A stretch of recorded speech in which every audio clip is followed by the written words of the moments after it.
Hi everyone, welcome to San Diego Green Drinks. For those who are new to our group, we are a group of environmentalists who meet once a month in various locations. Recently, it's been from our own homes, and we discuss all sorts of topics related to the environment. So before we hop into our discussion today, I wanted to run over a few notes for this webinar. All attendees are automatically muted, which means that unfortunately we won't be able to hear you. So if you do have questions, you want to get engaged, we highly suggest you using the chat functionality. Um, if you have questions for our speaker today, you can use the Q&A panel at the bottom of your screen in order to submit those questions. You can send them in at any time and we'll be addressing them throughout the webinar, but we will have a dedicated Q&A section at the end of the presentation. Last, this will be recorded and it will be distributed after the session. So if you do have to drop off or you have someone you want to share this with later, then feel free. So to get started today, I wanted to take a moment to express some gratitude. We've had these evolving circumstances over the past few months, and I'm extremely grateful that we still make this community of San Diego Green Drinks a priority. And I'm thankful to each and every one of you for showing up today.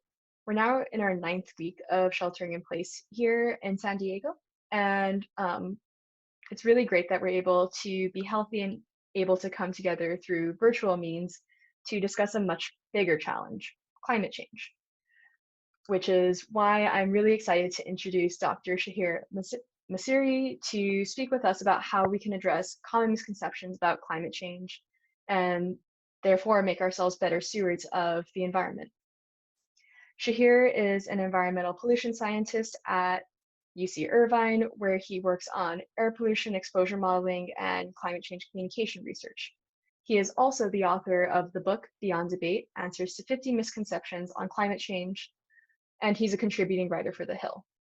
Last but definitely not least, he is the co-founder of the national outreach project On the Road for Climate Action, which empowers everyday people to help solve the climate crisis through community outreach and education. So Shahir, thank you so much for speaking with us. I'll turn it over to you.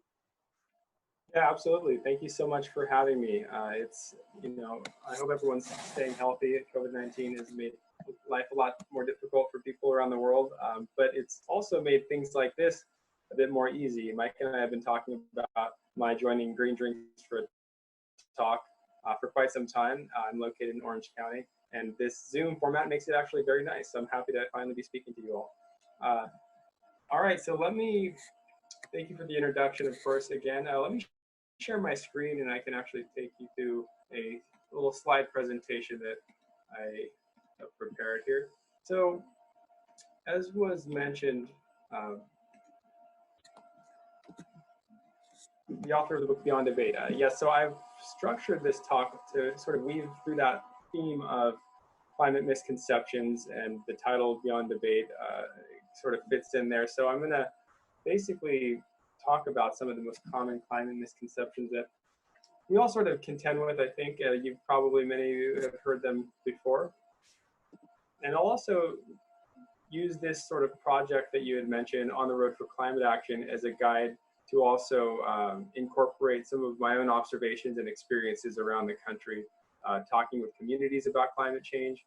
We traveled through about 40 different states over the year in 2018, my fiance and I, and we gave many, many talks to people, interviewed scientists, people afflicted with climate change, so on and so forth. So I'll sort of weave some of that throughout the talk as well. One of the most common misconceptions that I encounter, this was on the road and just generally speaking, is that Earth's natural cycles are explained by recent warming. That Earth's natural cycles explain recent warming. Now, it's not a surprise to everybody that the Earth orbits the sun, but there's more of a surprise to people that the shape of that orbit actually changes over time. And why am I telling you this? There's a lot of different drivers that influence the climate.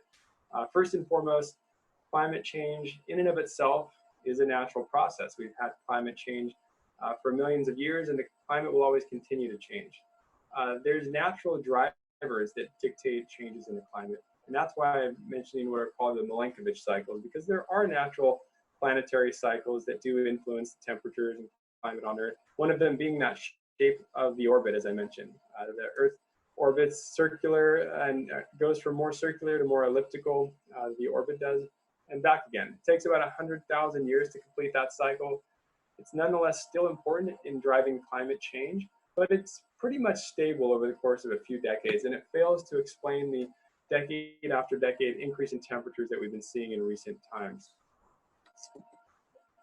The greenhouse effect, which we've all heard a lot about, is also a natural driver of Earth's climate. You're all probably familiar with this. You get in your car on a cold day, even if the sun's shining, it might be really warm in the car. That sunlight's penetrating the glass, warming up the interior of the car, heating everything up, and as those warm objects emit radiation back out, it's not transparent to the glass, and that's why you get this consequent increase in temperatures. That's why greenhouses are warm. Botanical greenhouses, car greenhouses, but also Earth's greenhouse. We have, instead of a glass, of course, we have the atmosphere, specifically greenhouse gases, carbon dioxide, methane, that are really effective at trapping that outgoing radiation from Earth's surface. But I just like to point out that in and of itself, the greenhouse effect is a natural process. It's a process we should all be grateful for. You don't hear many people saying that, but if we didn't have this greenhouse effect, we'd be sitting on an Earth that was about 0 degrees Fahrenheit on average. So it'd be a very frigid, inhospitable place. I think these are important things to keep in mind, because if you're talking about climate change with people, you might encounter climate skeptics, as you've probably heard that phrase. And it's important to know where skepticism is founded and where it's not. And when somebody says climate change is natural, that's actually true, right? We were just talking about how the climate always changes. But what's different about today is the rate of change. I prefer the phrase climate change acceleration. It really more accurately describes what we're talking about. And it's that acceleration of the background rate of change that's being driven by human activity, and which is really important and causing a lot of scare and whatnot. And then the greenhouse effect. It's basically too much of a good thing right now. We've got too much of a greenhouse effect. We're emitting far too much carbon dioxide and other greenhouse gases into the atmosphere. And of course, the reasons behind these increases in carbon dioxide are no mystery to science, namely burning coal, gas, and oil to power our cars and also to produce electricity.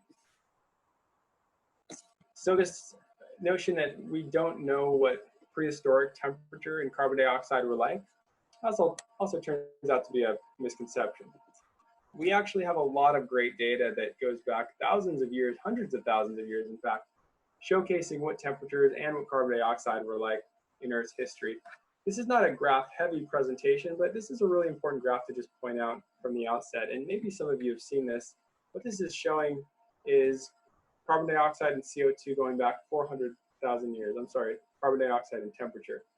And what you notice right off the bat is that climate change is natural, right? I mean, we see these big swings in temperature and CO2 about every 100,000 years, by the way. And this was happening long before we were driving cars or powering our laptops. So climate change does have a natural component, as we said. We also see that carbon dioxide and temperature are very correlated over time. When one goes up, the other goes up. When one goes down, the other goes down. Now, this is consistent with the heat trapping nature of carbon dioxide, but it's nonetheless reinforcing to see it here in the data. And then, of course, that cyclical nature. About every 100,000 years, we get to a new peak of temperature and CO2. Turns out to be pretty well synced with those Milankovitch cycles, those gradual several thousand year cycles that we were talking about. Now, by the time we get to 1950, we've got carbon dioxide here in the blue, about as high as any of these prior 100,000 year peaks. CO2 was about 310 parts per million back then. It's what's happened since then that's got scientists and entire nations and communities very concerned about climate change. And that's where carbon dioxide has come in just a 70-year period. All the way off the graph here, now up to 412 parts per million. Now, again, this graph goes back almost 500,000 years, and we're seeing a 50% increase over these prior 100,000 year maxima in just a single 70-year period. I mean, it's historically off the charts.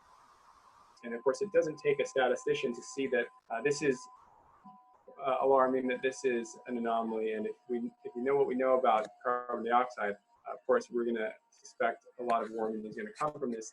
And we're already starting to see those temperature increases every decade.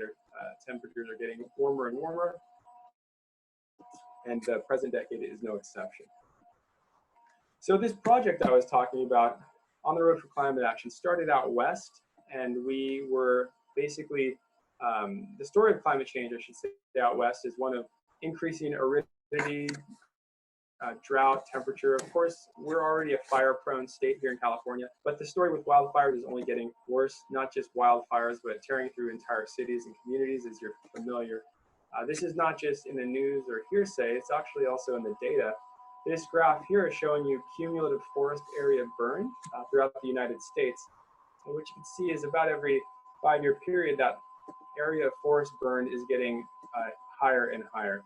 Now, scientists have looked at this. There's, of course, a lot of different variables and drivers that go into dictating fires and fire prevalence. So scientists have looked at this, and hard to disentangle the extent to which climate change is actually explaining the sharp increase in wildfires around the country. And what they come up with is about half of today's wildfires could have been avoided if we hadn't gone up in temperature over the past few decades.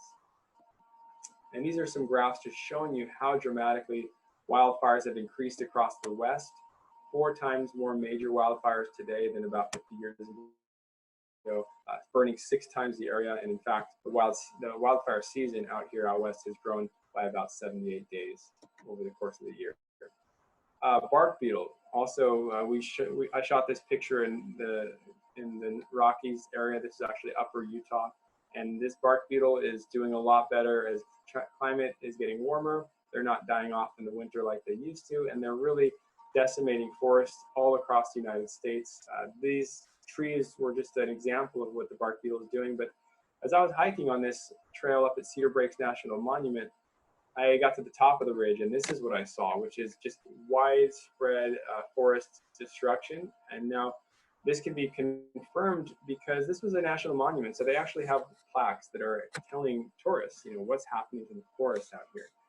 If you think back to that fire picture I just showed you, this is also a great opportunity, unfortunately, for a major wildfire to occur. That's the case with a lot of the climate impacts that we hear about and talk about, is that they're very interrelated. They're not occurring in a vacuum.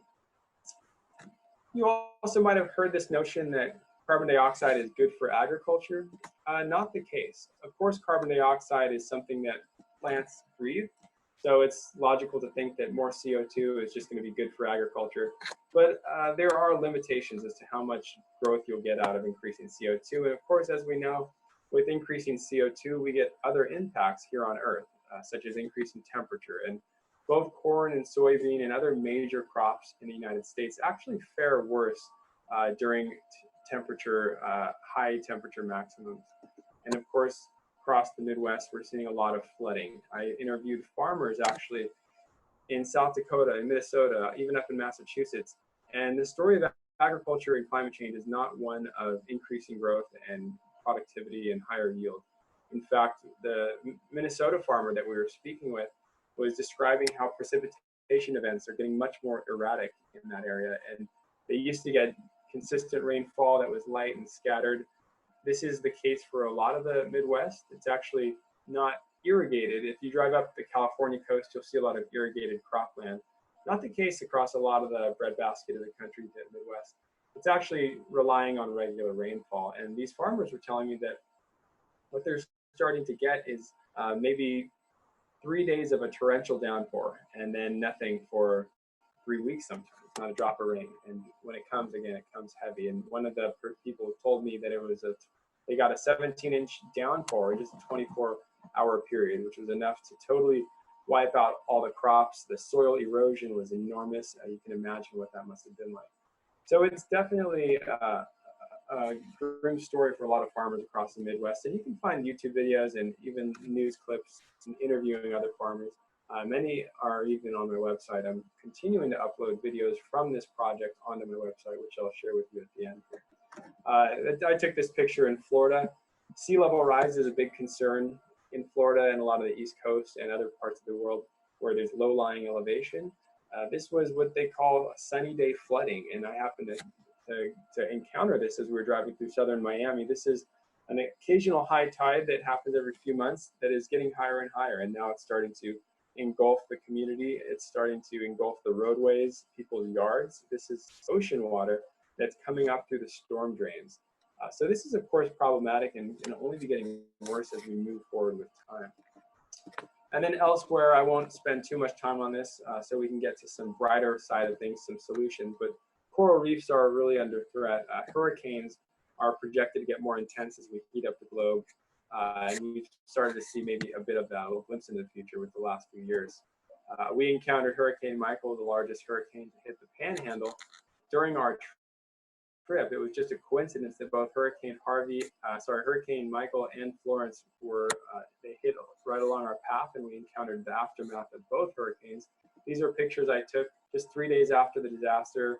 This barnyard totally collapsed, but even the whole forest was just wiped out. You can see just 12 feet above the trunks of the trees, they were all decapitated essentially. The notion that addressing climate change is too costly. This is something that I've heard far too many times, and I've actually written about it in the papers. Most of the time, we're forgetting the cost of business as usual. So reducing the cost of emissions, sure, it's costly, but what about leaving things as is and not addressing climate change?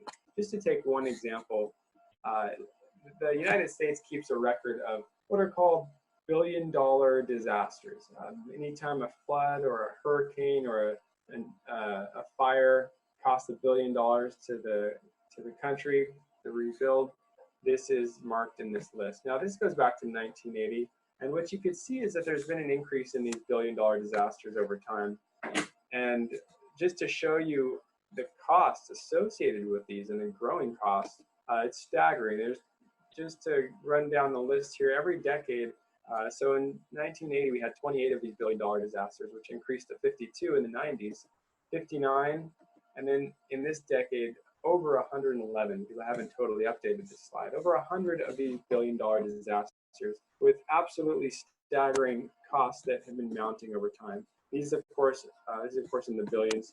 And then by this decade, getting close to $1 trillion in just a single decade of climate-related natural disasters. Again, floods, hurricanes, fires. And these are things that scientists have been telling us are going to only get worse as we continue to heat up the globe, dry out the West, and so on. Now, this is just one example of how business as usual path of climate change is leading to costs throughout the country, but we haven't even talked about the whole host of other climate-related impacts that have price tags, such as public health costs associated with the 200,000 people a year that die prematurely due to breathing in all the soot particles and the pollution that's related to burning fossil fuels. And we can go down the whole list of environmental impacts from mining coal and oil and things like that, not to mention the national security related costs overseas and domestically. So my favorite misconception, it's too late for the climate. Not at all. We've got trajectories that really span the gamut here. This is just looking at global mean sea level rise. Projections for sea level rise, I'll just take one example, are quite different from the sea rising by a foot by 2100 to several feet, and even I've seen estimates as high as 8 feet of sea level rise by 2100. What dictates these differences in sea level rise are not just model uncertainty or one scientific group versus another. What dictates the differences here, and many of these are from the same scientists, are actually how we choose to take action, whether we go down an aggressive path of reducing carbon emissions or whether we go down sort of the business as usual path and continue to increase carbon emissions at the rate that we're doing now. Sadly, we're continuing down the business as usual path for the most part, but we can get our act together. And of course, if we do so, we stand to see dramatically different impacts by the year 2100, and of course, every decade outward from here. So it's not too late to address climate change. Climate change is not a black and white thing. It's not a dichotomous thing. It's, every amount that we can reduce carbon emissions, we're looking at a better future, and we ought to really focus on that. So I'm only one person. There's nothing I can do. I lied when I said the last misconception was my favorite, because this is actually the one where we get into the solutions related to climate change. And by all means, one person can do a lot. And I've prepared some slides to share with you sort of the hierarchy of what I view to be important things we can all do to address climate change. So in terms of solutions, of course, how do we combat climate change? The solution is basically to reduce those global greenhouse gas emissions. And of course, we can do some of that by obtaining solar, wind, nuclear, other renewable and net zero carbon emission sources. And nuclear, we shouldn't consider renewable, but it does not emit carbon emissions. So other aspects: stop deforestation, reduce global consumption and energy use, really important. Sustainable farming practices fit into the picture here. And also technologies such as carbon capture and sequestration. I will note it's not proven technology in the long term. And then how else can we combat climate change? Well, we can, of course, remove CO2. So we can reduce emissions, or we can remove from the atmosphere. And that includes a really sophisticated technology known as planting trees. We can all do that in our own lives. And there's other innovations such as, extracting CO2 from the atmosphere, reusing it for our cars, which is an interesting innovation coming out of Harvard right now and elsewhere. But the real question is not, these are the obvious things, what do we do? But I think how we get there is the real question that all of us are asking. And that's what I've prepared, what I call the 3 pillars of action. These are my 3 pillars that are ranked in terms of the hierarchy that I think is necessary. And I've ranked these with civic engagement going on top, outreach and education, and then individual carbon footprint. Why have I put individual carbon footprint on the bottom here? It's not because it's not important, but it's because we've been talking about carbon footprint for a very long time here, and there's just not enough getting done. People like all of us who are concerned about climate change and we want to take individual actions and maybe have altruistic tendencies, want to help out, reduce our carbon footprint. We're just not enough to really tilt the needle in the direction aggressively enough. So we need some top-down approaches. That's where civic engagement and outreach really come in. So in terms of civic engagement, I really think it's important to look for environmental policies and support environmental policies. Policies specifically on climate change that are going to reduce greenhouse gas emissions in the United States.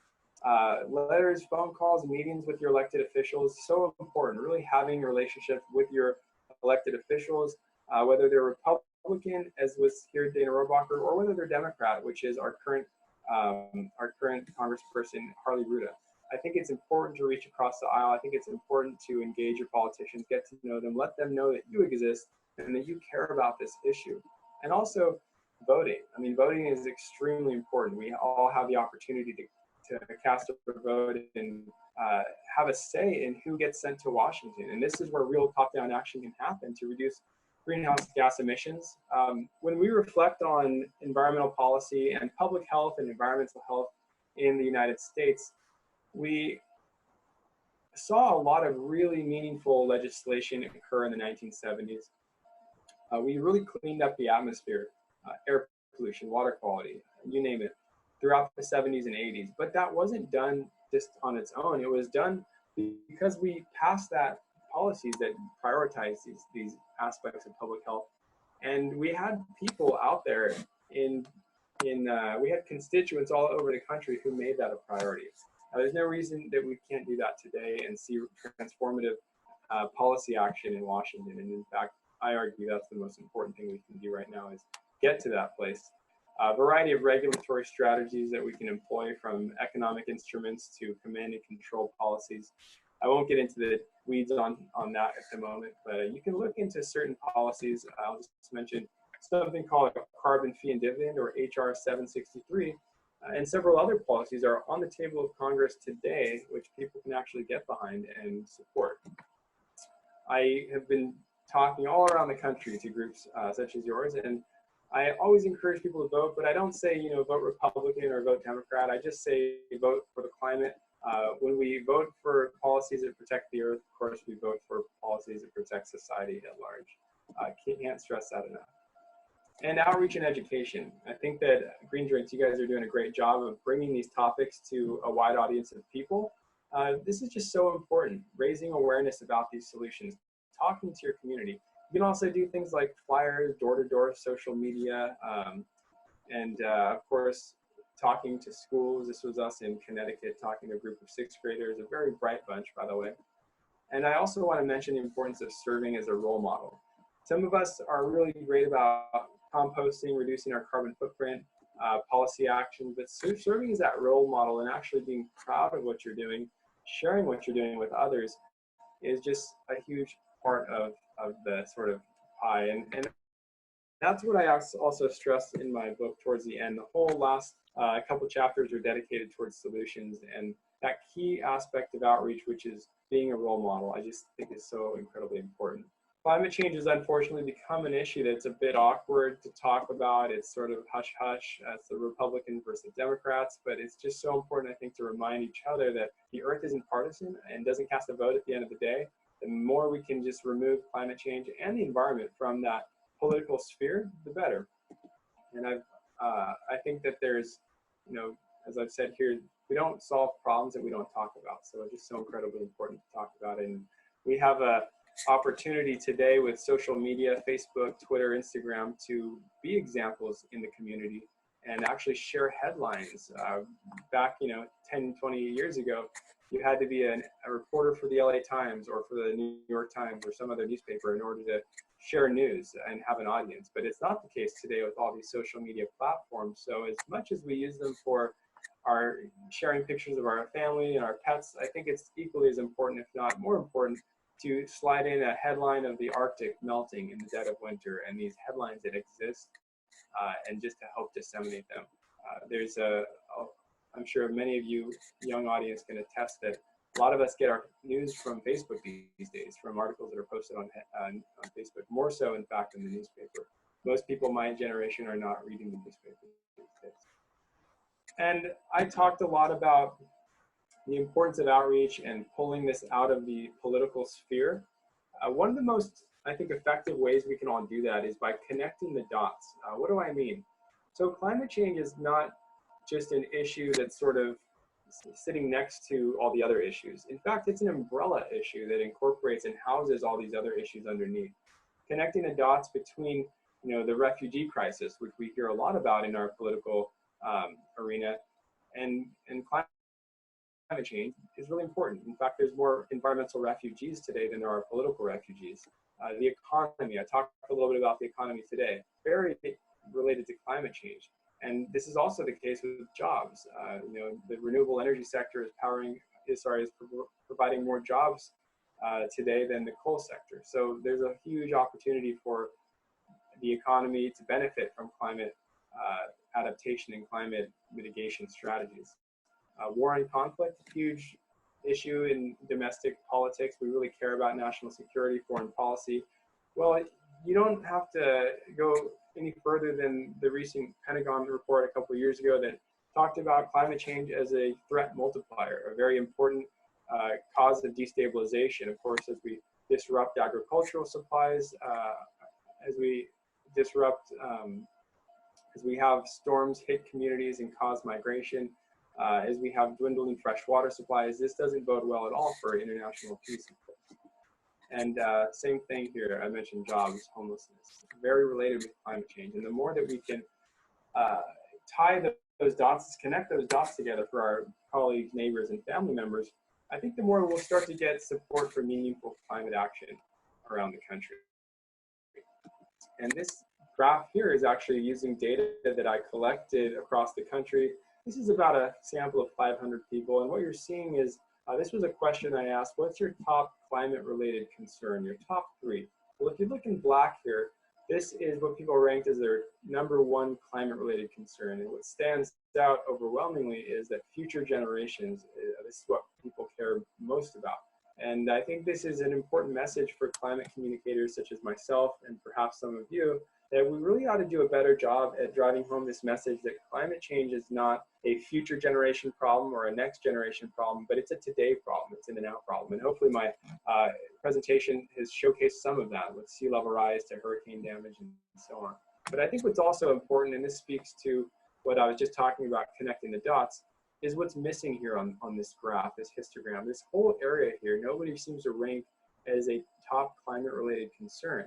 But we're talking about the economy, property value, national security, infectious disease. I mean, these are major issues that affect people and which people really care about when they think about domestic issues. So why aren't they here? Why are they not even making really the list? And I think this gets back to that notion of connecting the dots. People are still not seeing these issues and viewing these issues as climate-related issues. So the more we can do that, I think the more we'll start to see meaningful climate action and support for climate policy. So lastly, we can end on carbon footprint. I don't leave this out. I still think it's important and I live by it myself.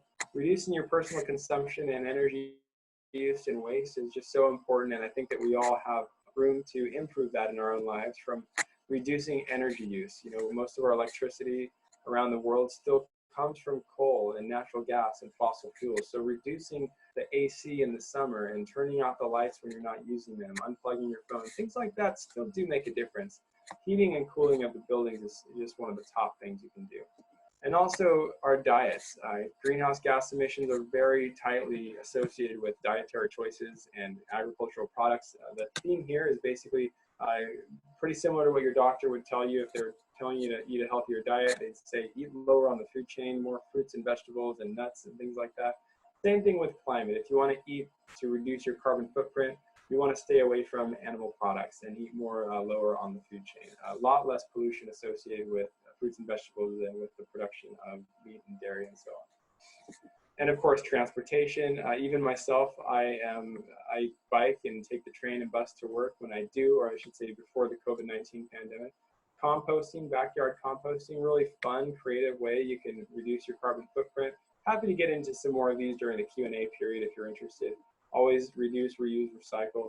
I attended a conference on reusable clothing in Atlanta. Actually, I was presenting at the conference, and it was very interesting to see a whole industry dedicated to trying to bring your recycled clothing to other countries. And even if they're shredded, they will take them and they'll recycle them and make them into new clothing. So never throw any of your clothes away, even if it's a holy pair of socks. And continue to vote with your dollar. Every item you buy is a vote either for or against a product. Highly recommend spending your dollars wisely. Doesn't mean you should rack up 100 of these in your cabinet. Just be more simple and have one. Give the rest to your neighbors or friends. Hang drying. Live in Southern California. Hang dry your clothes outside. Reduces your energy footprint substantially. And you can even plant trees. You can use energy strips, different kinds of lighting.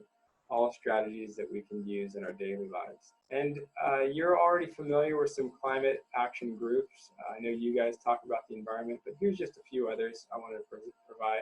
And of course, I do my own work on the road for climate action. So if anybody's looking to volunteer or get involved, feel free to reach out to me.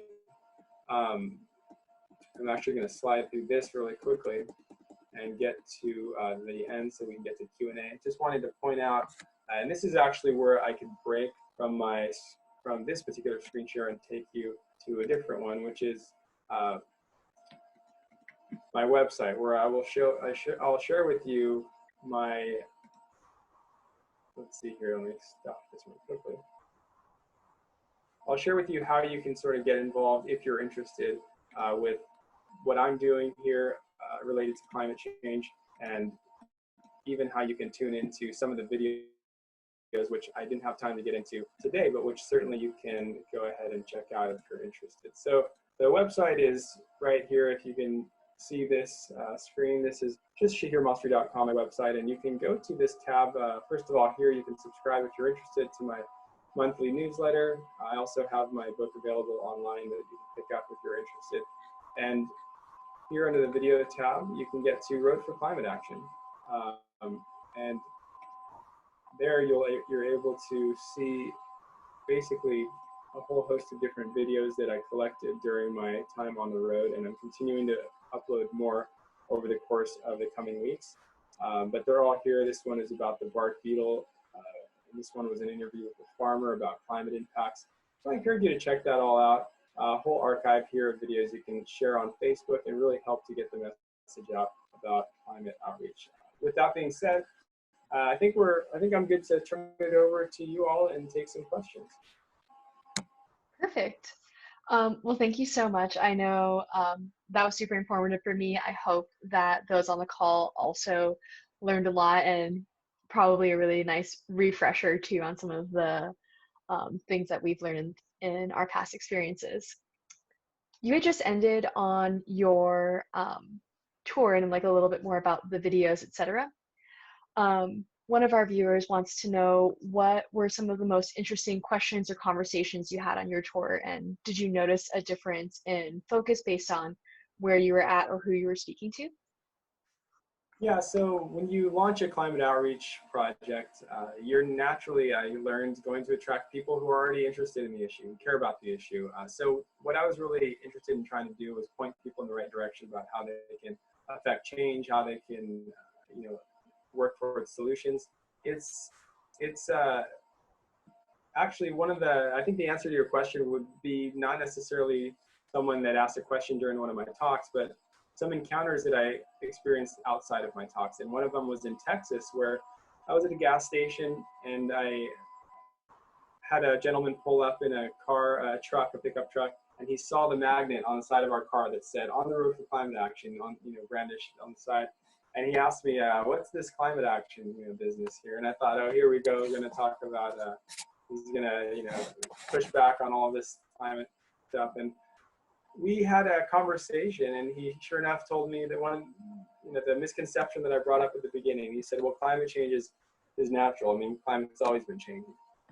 And the first thing I told him was, "Well, you're absolutely right. The climate change is natural." What I think that is important is the fact that we've really been increasing the rate of climate change, and the temperatures changed dramatically over the last few decades, and that's that's what I'm concerned about. And he thought, "Oh, well, that's interesting." He actually agreed with me on something, So we sort of had a moment of being able to relate with one another, and then we went on to talk about climate change. But I think those barriers were lowered from the sort of agreeing on something from the outset approach.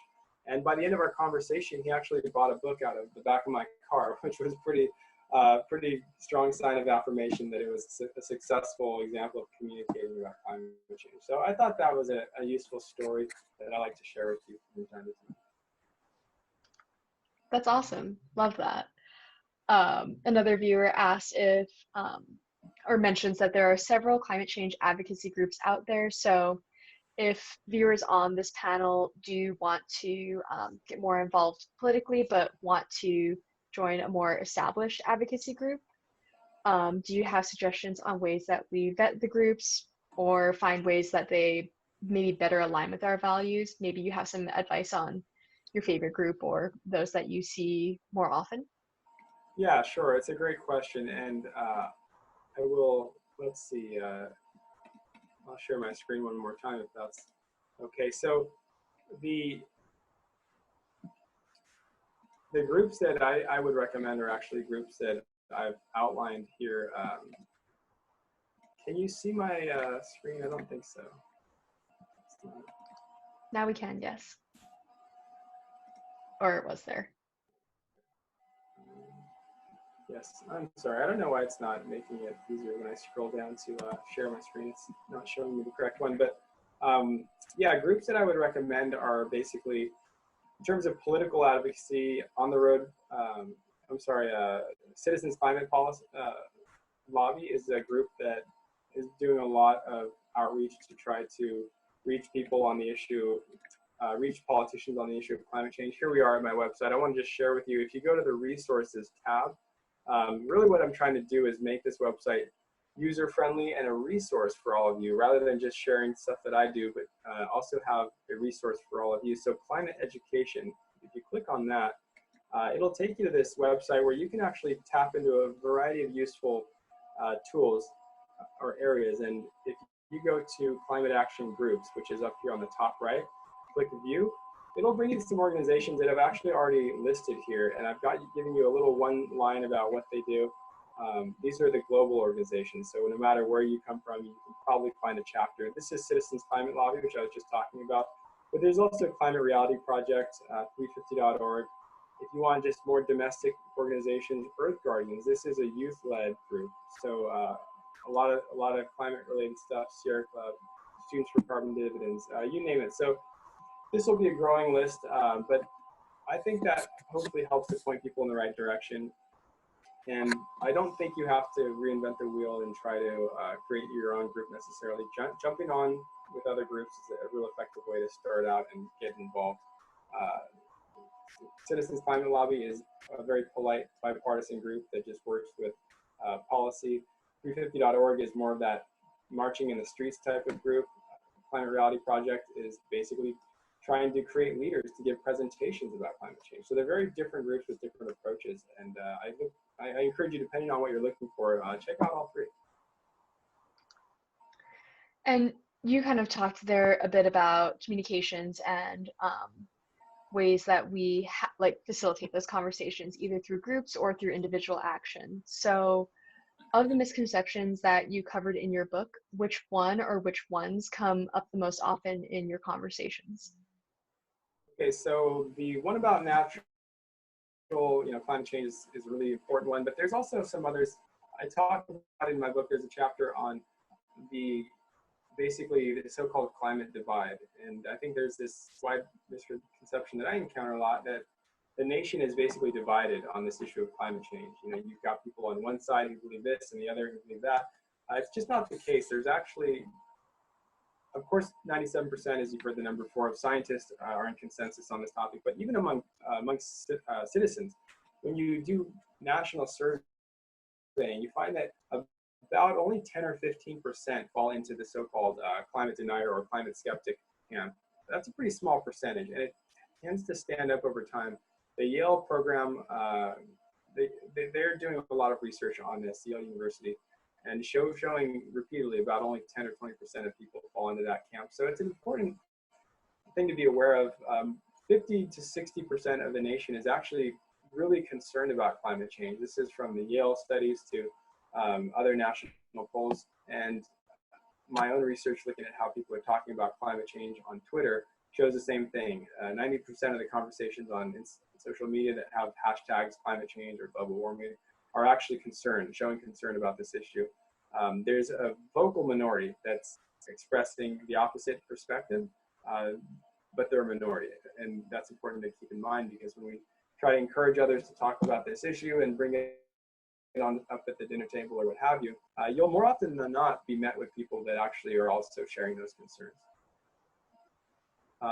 In terms of another misconception, I can try to think of another as I continue to answer questions, but I don't want to take away if anybody wants to pop another question in there. Definitely. Speaking a bit about narratives and that sort of thing, one viewer asked how we can change the narrative to include health impacts associated with climate change, perhaps including the cost of human life from air pollution. He mentions that the EPA quantifies human life at about $9.1 million per person. So how do we change these models and put a higher value on life to advocate for those environmental changes and shifts? Okay, so you don't have to put a higher value on life to get the numbers to work out in favor of action. The numbers already are in favor of action. If we look at just the public health costs alone, I mean, I forget all the exact numbers, but they are staggering in terms of the public health costs that you save by addressing climate change, by reducing outdoor air pollution. There's a lot of research going on of this, but I mean, I think that in fact, this is a good thing that I'll bring onto my website, is actually bringing those numbers for you, so you can actually just share those and get to be very familiar with them yourself. But I think that some of the most important things to mention, if we want to shift the focus to public health, and I think it's a great thing to do, is highlighting the impacts of air pollution, just such a big one. Air pollution related to fossil fuels. 7 million people die every year around the globe due to air pollution, about 3.5 million due to fossil fuel related air pollution. Again, the numbers are also staggering in the United States. A big problem economically as to why we're not already addressing this is because these costs are largely externalized. The costs associated with air pollution, mortality are externalized. Industry doesn't pay for them. They're not incorporated into the cost of the commodity for the consumer. So consumers are irrationally making decisions to purchase carbon-intensive goods because they're led to believe that they're inexpensive, when in actuality they're very expensive. They're just bearing the cost of those in higher asthma rates, higher cardiovascular disease, and things like that. So the numbers definitely add up already as they are, and I'll try to, again, bring more resources for you all to be in touch with those numbers. But air pollution, a big one.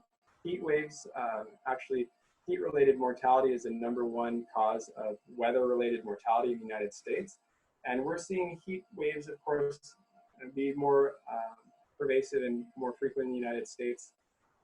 Infectious disease, COVID-19, this is a great opportunity to talk about public health and climate change, because zoonotic diseases such as COVID-19 and Zika virus and Ebola, for that matter, they oftentimes are a result of what's happening, the humans encroaching further into the wild landscapes and nature. And as we reduce the human, as we expand the human-urban interface and the human-rural interface, we're going to see more zoonotic diseases, and they might be worse. You never know. And we're also seeing climate changes that are affecting the ranges of vectors, such as mosquitoes.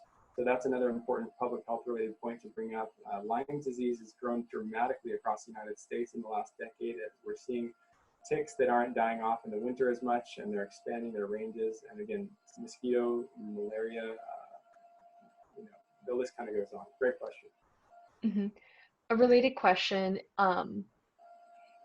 touches on what you just mentioned there with our warming climate, both contributing to factors that impact climate change, as well as expanding into environments that we were not in before. So the question is, do you believe the larger contributor to the health impacts of climate change is a warmer world, removing wild animals' environments and forcing them to live closer to us, or perhaps something else? Let's see. A warmer world, you're asking basically if the warmer world is the main impact to be concerned about related to climate change? I think more so in terms of pandemics and other public health concerns. Oh, I see. It's hard to say as to which is going to be the biggest concern, if it's just the warmer climate. I mean, that's definitely, arboviruses, those related to mosquitoes, are such a big chunk of the pie: malaria, Zika virus, West Nile, and so on. So the warmer climate definitely, increasing humidity in certain areas is expanding the ranges of those mosquitoes, and it's really an important thing to be aware of, and a big public health concern. So in terms of public health, that could be the top one, but it's really difficult. When you start getting into these climate impacts, they can be so indirectly trigger so many other things that you could get through a message really quickly. So the overarching message I would just tease from all this is that it's extremely important. Whether it's the most important or not, it's hard to say. Heat waves have also been devastating for countries. India has seen just extremely high numbers of mortality in the thousands over the years, tens of thousands in some cases, where we see extreme heat waves. Europe, same thing, United States. So it's hard to really put one over the other. Got it. Thank you. And we have two related questions that are both on electricity and energy storage. So first one, what are your thoughts on the push to electrify all of our energy sourcing as a strategy to reduce carbon? And then relatedly, are you familiar with any progress on energy storage in terms of capturing energy coming from renewable sources like solar and wind? Anything you can share with us there would be helpful. Yes, sure. In terms of, sorry, say the first one in just a half sentence again, because I started to think about the story. No worries. The question was on the movement to electrify all of our power sources. Yeah. I think that's an incredibly important thing to do, electrification of society. And it's not going to be, it's not going to mean that right away everything's climate friendly, everything's non-greenhouse gas emitting. First step is going to be doing both of these things at the same time, trying to increase solar, wind, geothermal, and renewable sources, and also electrifying the grid. And in some cases, electrifying society. And in some cases, as we continue to electrify things, we're going to still see natural gas playing into the picture. But the whole idea would be to ultimately wean ourselves off of these fossil fuels, and therefore you would ultimately be able to call the electric grid green. Right now, it's not the case. If you plug in your electric car, if you're in California, you're still going to have a fossil fuel footprint associated with that electricity, largely from natural gas. If you're in Wyoming, largely from coal. In both cases, it's still more environmentally friendly and climate friendly to own that electric car, because there's huge energy efficiency gains just in the inherent engine itself, a lot less wasted heat. And for that reason, stick with electric cars. But again, it's going to be a greener picture as we continue to source from renewable energies. As far as storage goes, I am not entirely updated on where we are right now with energy storage. I think there's a lot of great promise, great technology out there. Pumped water storage, hydrogen storage. I've even seen gravity storage. Somebody I saw at an Earth Day festival, basically using energy to haul things vertically on a suspended almost like a crane type of structure, and when you need to release the electricity, you let the potential energy come out as it drops back down. So pretty innovative strategies, but not up to date on exactly where we are in the country and satisfying all that. Good question. Thanks for sharing. Another viewer asked, what are your thoughts on carbon farming, specifically for states on the West Coast with strong policy-based approaches to organic waste diversion from landfills? You said carbon farming? Yes. Okay, so diversion of waste from landfills. Can you be more specific? Carbon farming. I'm actually not familiar with the phrase. That's a great question. Perhaps the viewer who asked that question could provide some insights onto or clarifications on that question there. Perhaps in the interim, I'll move on to a different question. Unless you have more thoughts you can share without that Diverting waste from the landfills is always just a great idea. That's why I do a lot of at-home composting. That's why I also advocate for reducing, reusing, and recycling so that we don't have to send things to the waste stream. Perfect.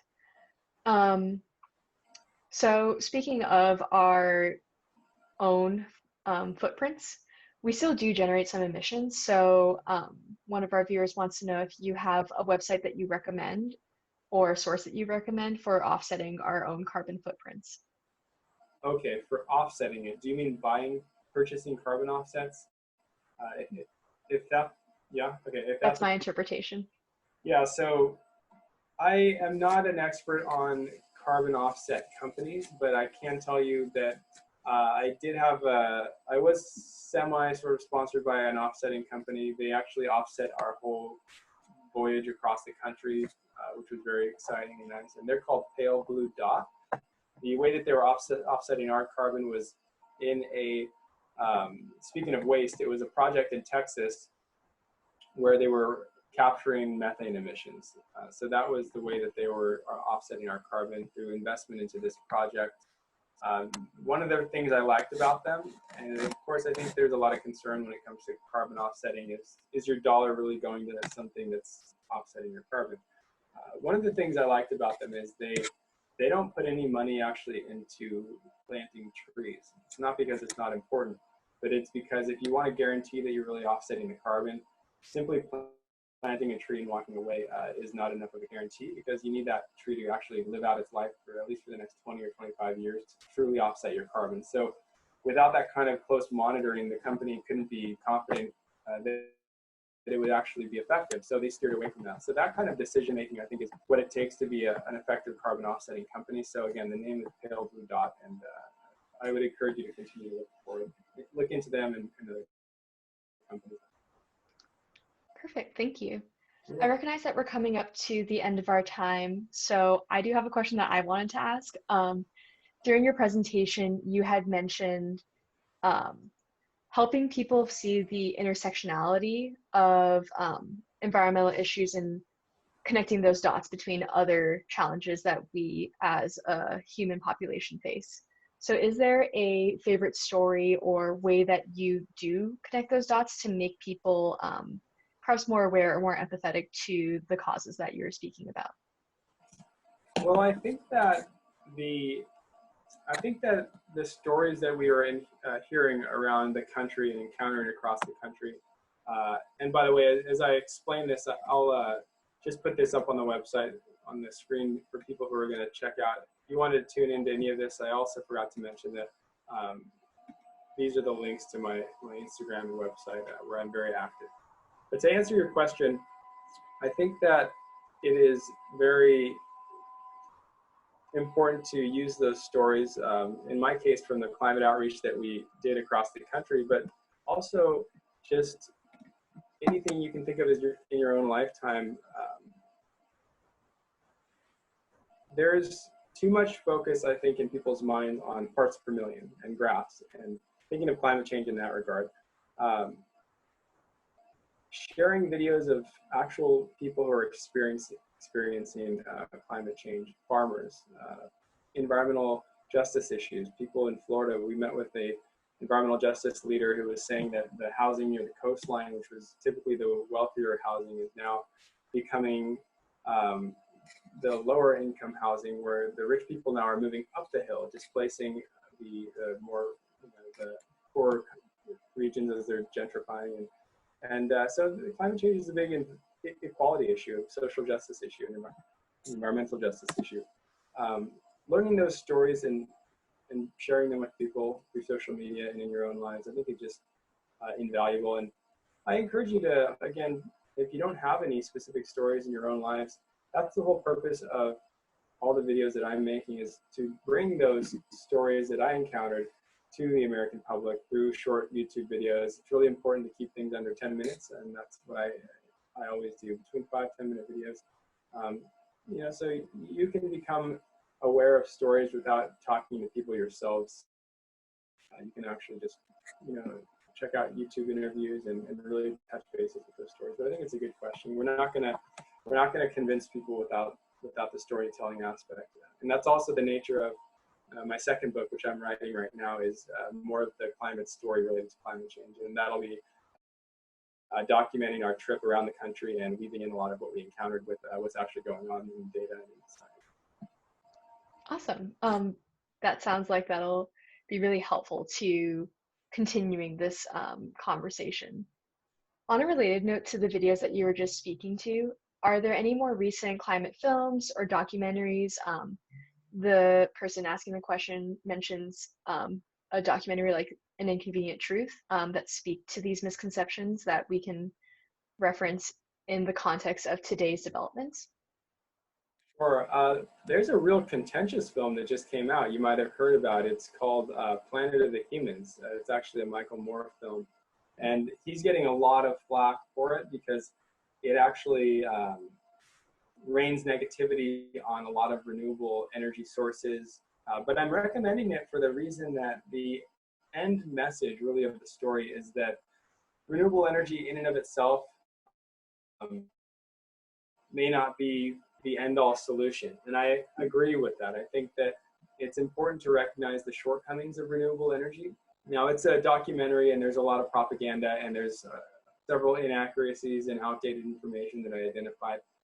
So you have to keep that in mind as you watch the documentary. But again, I think the overarching message is that we do have to take individual actions and try to reduce our own consumption. If we went to 100% renewable energy tomorrow, we would not solve the climate crisis. And we would then have to reflect on our lives and say, okay, well, what do we do next? And the forests around the world are getting deforested at an alarming rate. And the number one cause of deforestation is not electricity, it's actually animal agriculture. So, you know, understanding that renewables aren't going to just pull us out of the problem is, I think, really important. They're part of the solution, but they're not the only solution. So that's actually a free documentary. Again, it's Planet of the Humans.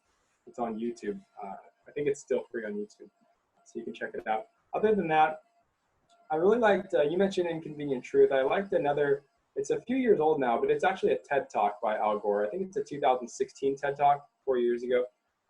It's called um, I think it's called the Optimistic Case for Climate Change. So it's basically a positive 20-minute video you can watch about climate change and energy, renewable energy. So that's something you can check out too. But other than those, nothing's coming to mind at the moment. Okay, thank you. I know we mentioned the carbon farming question earlier, and the person who asked sent in a clarification. So grasslands are one of the largest carbon sinks on the planet, capable of pulling in CO2 from the atmosphere and storing it in the soil. Carbon farming is a process of farming and ranching to maximize the land's ability to lock CO2 and other GHGs within it, making land more resilient to the effects of a changing climate. So I believe the original question was understanding your thoughts on how these methods could be leveraged, particularly in areas where there are strong policy-based approaches to organic waste diversion. So yes, I am familiar with what you were talking about. I just hadn't heard the phrase carbon farming, I guess. But yeah, that's I think that's very useful, and it does have an important place in our solutions as we move forward. It's, the way we use the land and the land use changes that have occurred over time are just really important in playing into this whole story. And using farming as a technique that can help sequester carbon. I mean, what a great thing, right? I think that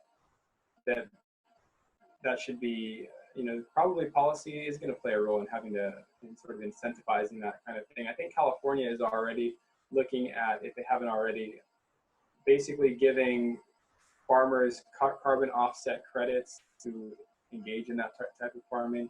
And that's basically a financial incentive to potentially use some of your land to as a carbon sink, as opposed to maybe for some other purpose.